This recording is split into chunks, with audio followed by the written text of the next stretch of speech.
Dit is Henriette, een 8-jarige keurmerrie. En die had 3 weken alleen een mooi vaartje gekregen.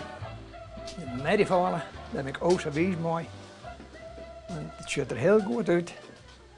Dat die gaat naar de keuring. En dan hopen we bij een eerste premie te halen. Nou, en nou merrie die had al 2 keer kampioen geweest en 1 keer reservekampioen. Dus een hele beste merrie.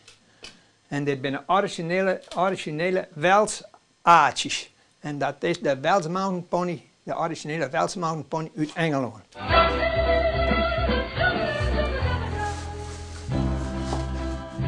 We hebben altijd even onthouden, daar leren ze een soort van. Daar heb je maar keuring en als zo'n soort willen van, als ze dat weten.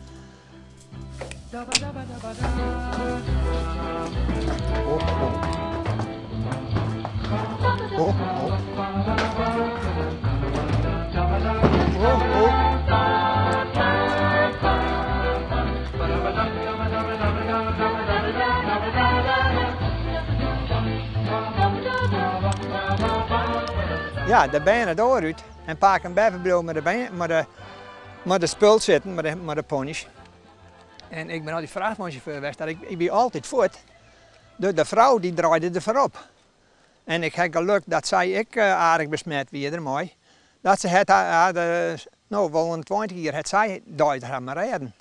Als ik vrees weer thuis kwam, nou dan wie ik er, maar ook wie de hele week weer voor haar.